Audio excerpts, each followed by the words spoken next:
In Andhra Pradesh state. చక్రవర్తి గారు ఒక్క నిమిషం. విద్యాసాగర్ గారు నమస్తే అండి. Sir good evening sir. Good evening Sagar. Sagar, ఈ ఎలక్షన్ కమిషన్ ఇచ్చిన నోటీసులకు కూడా రియాక్ట్ అవ్వకుండా, లేకపోతే దాన్ని కన్సిడర్ చేయకుండా, నోటీసులకి బాధ్యత వహించకుండా జగన్మోహన్ రెడ్డి గారు చేస్తున్న అటాక్ కానీ, వాళ్ళ సోషల్ మీడియా చేస్తున్న అటాక్ కానీ, దీన్ని తెలుగుదేశం పార్టీ ఏ లెవెల్కి తీసుకెళ్లాలనుకుంటోంది? Good evening sir. అట్లాగే పెద్దలిద్దరు కూడా నమస్కారం. నమస్తే. నోటీసులు ఇచ్చిన నోటీసులకు రెస్పాండ్ అయితే ఆయన జగన్మోహన్ రెడ్డి గారు ఎందుకు అవుతారు? అదే కదా. మామూలుగా మనం ఆలోచించాలా. ఆయన ఒక వైపరీత్యంలో ఉన్నటువంటి పైతం ఎక్కినటువంటి వ్యక్తిగా చలామణి అవుతున్నటువంటి గత 5 సంవత్సరాలుగా మనం చూస్తున్నాం. అలాంటప్పుడు నువ్వు ఎలక్షన్ కమిషన్ అయితే నాకేంటి, నువ్వు ప్రెసిడెంట్ ఆఫ్ ఇండియా అయితే నాకేంటి, ఇంకెవరైతే నాకేంటి, అమెరికన్ ప్రెసిడెంట్ అయితే నాకేంటి, నేను ఏ దారి పోతానో అదే నా రహదారి అన్నట్టు పోయే మనిషికి మరి మీరు గాని నేను గాని ఎలక్షన్ కమిషన్ గాని ఏం చెప్పగలం? ఎలక్షన్ కమిషన్ సార్, ఆయన జగన్మోహన్ రెడ్డి గారు కావచ్చు, లేకపోతే చైనా అధ్యక్షుడు, లేకపోతే రష్యా అధ్యక్షుడు, లేకపోతే ఉత్తర కొరియా అధ్యక్షుడు, వీళ్ళందరూ వచ్చి భారతదేశంలో పోటీ చేసినా ఇక్కడ రాజ్యాంగానికి లోబడి వాడు కూడా ఎలక్షన్ కమిషన్ మాట వినాల్సిందే. అవును.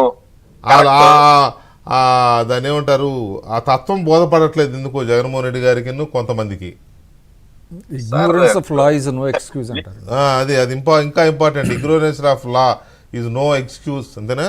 అది సార్ వికే గారు, నేను మొదట్లో అదే చెప్పాను. అవన్నీ చేస్తే జగన్మోహన్ రెడ్డి గారు ఎందుకు అవుతారు? ఆయన అవన్నీ చేయడు కాబట్టి జగన్మోహన్ రెడ్డి అయ్యారు అంటున్నా నేను. ఓకే. ఒక జగన్మోహన్ రెడ్డి గారు తప్ప దేశంలో ఉన్నటువంటి అన్ని పొలిటికల్ పార్టీలు, అన్ని పొలిటికల్ లీడర్లు, అందరు ఎమ్మెల్యేలు, ఎంపీలు, లాంటి రాజ్యాంగబద్ధమైన పదవులు ఉండేటోళ్ళు, ఎలక్షన్ కమిషన్ కిందకి వచ్చేట వాళ్ళంతా కూడా ఆయన ఎలక్షన్ కమిషన్ ఆఫ్ ఇండియా అనేది ఈ 2 months ఎలక్షన్ లో, దేశంలో ఎలక్షన్స్ కంప్లీట్ అయిన వరకు దే ఆర్ ద సుప్రీమ్స్. ఈవెన్ ఆ హైకోర్టు, సుప్రీం కోర్టులు కూడా దాని మీద డిసిషన్స్ తీసుకోవడానికి చాలా ఆలోచిస్తాయి, దాని మీద చాలా వెరిఫై చేస్తాయి. 99% ఎలక్షన్ కమిషన్ ఇచ్చిన వాటి మీద సుప్రీంకోర్టు, హైకోర్టు టచ్ కూడా చేయదు. ఇన్ జనరల్ ఎక్స్ట్రాడినరీ కేసెస్ లో అంటే చేస్తుంది.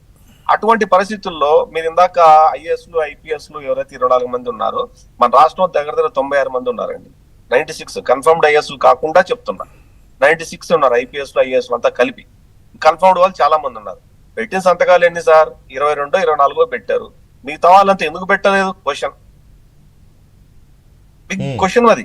ఖచ్చితంగా మిగతా వాళ్ళు ఎందుకు పెట్టలేదు అంటే they are not willing to sign in the document because of it is a illegal అని వాళ్ళకి తెలుసు. కాబట్టి ఈ 24 మంది మీరు ఎందుక కామెంట్ లో చెప్తున్నది ఏంటంటే 100% కరెక్ట్. ఎందుకంటే వాళ్ళు చేసే యాక్టివిటీకి ఆల్రెడీ వాళ్ళు అభియోగాలు ఉన్నవాళ్ళు, ఆరోపణలు ఉన్నవాళ్ళు, ఫేవర్ గా ఉన్న వాళ్ళు, తిరిగి ప్రభుత్వం రావాలి అని కోరుకునే వాళ్ళు మాత్రమే సంతకాలు పెట్టుంటారని చెప్పి ఆబ్వియస్ గా మనకి ఇక్కడ అర్థం అవటం లేదా? అర్థమవుతుంది కదా.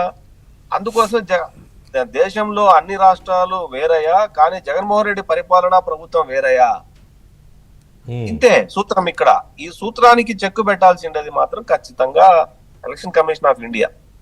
ఇక్కడ పాయింట్ ఏమవుతుందంటే సాగర్, మొన్నటి వరకు ఎలక్షన్ కమిషన్ లేకుండా జగన్మోహన్ రెడ్డి గారి ఇష్టారాజ్య ప్రకారం పరిపాలన, వారు ఆడిందే ఆట, పాడిందే పాట, జారిందే మాట, వాళ్ళ ఇష్టం. అసెంబ్లీ అనే కూడా లేకుండా, చట్టసభలో ఉన్నాం మనం అనే కనీస స్పృహ కూడా లేకుండా చంద్రబాబు నాయుడు గారి సతీమణిని ఎంత దారుణంగా అవమానించారో, లేకపోతే ఆయన్ని ఎంత దారుణంగా అవమానించారో అది ఒక ఎగ్జాంపుల్ మాత్రం. ఇలాంటి చాలా కుప్పలుగా చూసాం కదా. ఇప్పుడు ఎలక్షన్ కమిషన్ ఆయన చేతుల్లో ఏమీ లేదు, ఆయన కూడా ఎలక్షన్ కమిషన్కు బద్దుడే.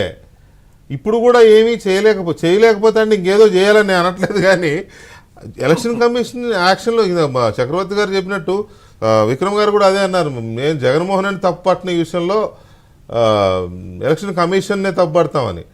అంటే ఈ రకంగా ఉంటే ఎలక్షన్ ఇంకెలా జరుగుతుంది అనేది కదా క్వశ్చన్.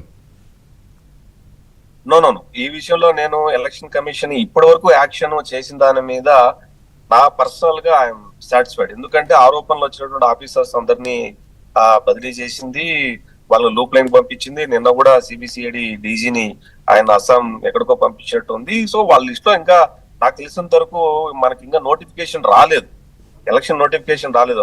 అక్రాస్ ది కంట్రీ ఉన్నా మనకు ఆంధ్రప్రదేశ్ లో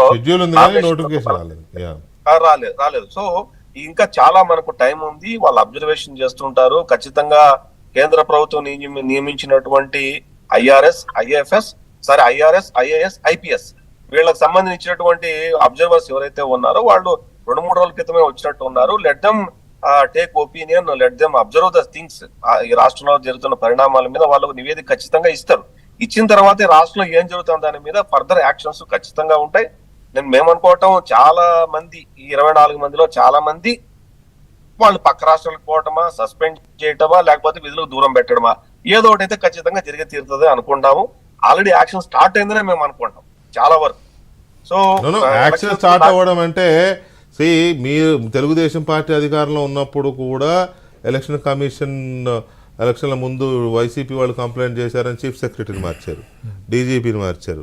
కాబట్టి ఆ యాక్షన్ అదొక లైన్. అది ఆఫీసర్స్ని మార్చడము, కొంతమంది ఆఫీసర్స్ని పక్కన పెట్టడం, కొంతమంది ఆఫీసర్స్ని వేరే రాష్ట్రాలకి డ్యూటీస్ వేయడము, ఇవన్నీ ఇట్స్ ఒక రెగ్యులర్ ఇదే. అది పర్టికులర్గా చర్యలు తీసుకోవడం అనేది తీసుకున్నారు, నడుస్తూనే ఉంటాయి. ఇంకా చాలామంది ఉన్నారు అంటున్నారు.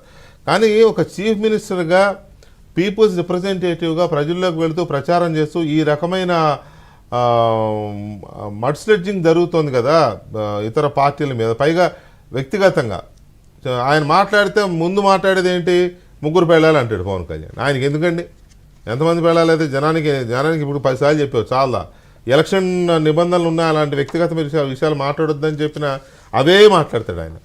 అవి కూడా ఎలక్షన్ కమిషన్ చూస్తూ ఎందుకు స్పేర్ చేస్తోంది అనేది ఇక్కడ ఒక క్వశ్చన్. తర్వాత జగన్మోహన్ రెడ్డి గారి గురించి ఎలక్షన్ కమిషన్కి తెలియదా అంటే చాలా ఎగ్జాంపుల్స్ ఉన్నాయి. ఎలక్షన్ కమిషన్కి ఆయన ఏంటో, ఆయన పార్టీ ఏంటో, ఆయన ప్రభుత్వం ఏంటో చాలా తెలుసు. అవి తెలుసు కూడా ఎందుకు ఇంకా ఇలాంటి ఇది రిపీట్ అవుతుంది అనేది ఒక చిన్న బ్రేక్ తర్వాత చర్చిద్దాం.